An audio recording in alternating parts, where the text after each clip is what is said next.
أنا إمحوتب، كنت طبيباً في أرض النيل، أعالج الأجساد وأبحث في أسرار الروح والحياة والموت. لم نكن نملك ما تملكونه من آلات وأدوات، ولكننا كنا نملك ما هو أعظم: العلم والإيمان والصبر على المجهول. في كل جرح كنت أرى لغزاً جديداً، وفي كل مريض كنت أسمع نداءً من الآلهة يطلب الفهم لا الخوف. من ألياف الكتان والعسل والمر صنعنا دواء، ومن الملاحظة والتجربة ولد الطب الذي عرفتموه اليوم. لم نكن نسعى للمجد بل للحكمة، فإن من يعرف الجسد يفهم الحياة، ومن يفهم الحياة يقترب من الخلود.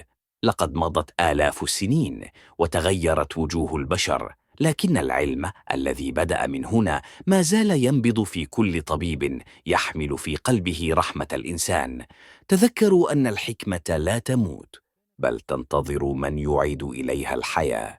لو فاكر إن المصريين القدماء كانوا مهتمين بالتحنيط وبناء الأهرامات بس تبقى غلطان. المصري القديم ما كانش مجرد بناء أهرامات ولا كاهن بيعمل طقوس، ده كان طبيب وجراح وكمان صيدلي قبل ما العالم كله يعرف يعني إيه علم الطب. التحنيط ده كان جزء صغير جدا من بحر معرفتهم. المصري القديم كان فاهم جسم الإنسان أكتر من ناس جت بعده بقرون، وكان عنده فكر وتجارب خلت العالم كله يقف مبهور قدام اللي عملوه. البداية كانت من التشريح. المصريين كانوا بيدرسوا جسم الإنسان والحيوان بعين الباحث مش الساحر، وكانوا بيفتحوا الجثث علشان يشوفوا الأعضاء بنفسهم ويسجلوا ملاحظاتهم بدقة. برديات زي بردية إبرس وبردية إدوين سميث مش مجرد أوراق قديمة، دي كتب طبية كاملة فيها مئات الحالات اللي اتوصفت بالتفصيل. يعني لما كان مريض يجي عنده وجع في البطن كانوا بيلاحظوا كل حاجة: لون وشه، نفسه، نبضه، وحتى صوته، ويبداوا يحددوا السبب وبعدها يكتبوا النتيجه. يعني احنا بنتكلم عن ناس عندهم وعي طبي مش خرافه. اما الجراحه فكانت قصه لوحدها. المصريين كانوا بيعملوا عمليات في الجمجمه اسمها التربنه علشان يخففوا ضغط او يعالجوا اصابه، وده اتاكد فعلا لما علماء الاثار لقوا جماجم متعافيه بعد العمليه. يعني المريض عاش بعدها. وكمان بيركبوا الكسور وبيستخدموا جبائر خشب وكتان. اما الادوات اللي استخدموها فدي كانت تحف فنيه: مشاره نحاس، مناشير عظام، ملائط، وادوات للتخيط، كلها معموله بدقه تخليك تحلف انها من مصنع حديث مش من 3000 سنه قبل الميلاد. بس اللي يدهشك اكتر هو اهتمامهم بالعنايه بعد الجراحه. دول كانوا بيستخدموا عسل النحل كمطهر طبيعي، ومعاه دهون نباتيه واعشاب لعلاج الجروح ومنع العدوى. يعني كانوا فاهمين فكره التعقيم قبل ما العالم كله يعرف يعني ايه ميكروب. وكمان العالم نسي المفهوم ده لقرون طويله ورجع يكتشفه تاني في القرن ال19،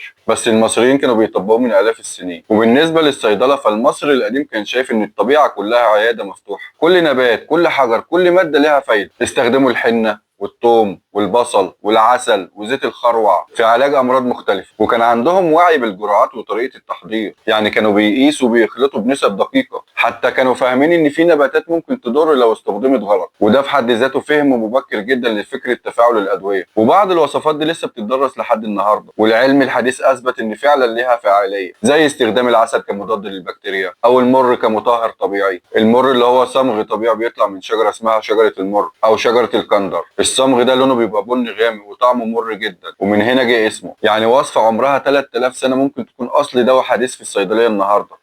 بس المصري القديم ما كانش بيفكر في العلاج بس، لا ده كان عنده كمان وعي بالنظافة والوقاية. كان الاغتسال جزء من الحياة اليومية، والبيوت فيها أواني مخصصة للمية، والمعابد فيها أماكن للطهارة قبل الطقوس. الكهنة اللي كانوا بيعالجوا الناس كانوا بيحلقوا شعرهم بالكامل علشان يمنعوا أي عدوى، وبيغسلوا جسمهم كمان أكتر من مرة في اليوم. يعني باختصار كانوا فاهمين إن الوقاية أهم من العلاج. نيجي بقى لحكاية البرديات. بردية إيدون سميث دي مش مجرد ورق، دي أول مرجع طب في التاريخ. اتكتبت حوالي سنة 1600 قبل الميلاد، لكنها منقولة من نصوص أقدم، يعني عمرها قريب من 3000 سنة قبل الميلاد. البردية فيها 48 حالة طبية حقيقية، معظمها عن إصابات في الرأس والعمود الفقري والصدر. الطبيب كان بيبدأ الحالة كده: لو عالجت رجلا أصيب في رأسه وفتحت جرحه ووصل إلى العظم، وبعدها يشرح الأعراض والعلاج والنتيجة. وفي حالة كمان كتب: إذا لم يكن المريض قادرا على تحريك رجله اليمنى ويده اليمنى فإن هذا دليل على إصابة النصف الأيسر من المخ. يعني الراجل كان فاهم وظيفة نصفين المخ قبل ما العالم كله يعرفها. وفي بعض الحالات كان بيقولها ببساطة: هذه حالة لا تعالج. واقعية شديدة وعلم ومنهج، مش خرافة ولا تخمين. وبيوصف حالات تانية بعلاج الجروح بالعسل والدهون، ويقول حتى لا تتعفن، ودي أول إشارة في التاريخ لفكرة مقاومة العدوى.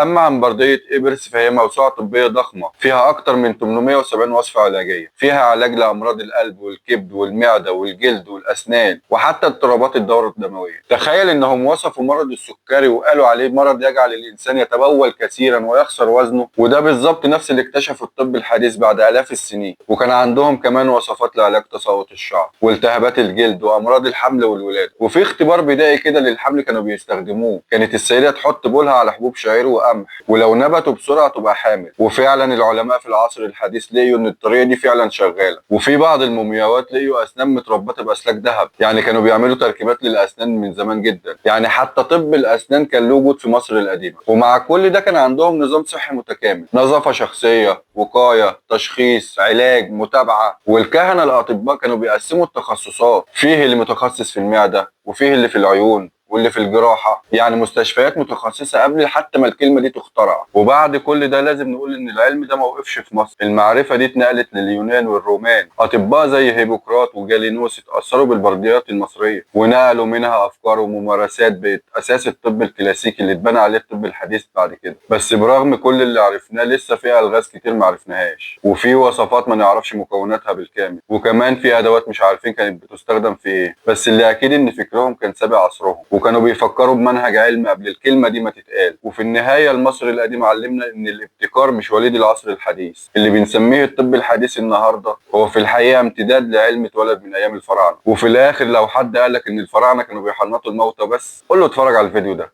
أتمنى يكون الفيديو عجبك. ما تنساش اللايك وتشترك في القناة، واستناني في أصل الحكاية الجاية.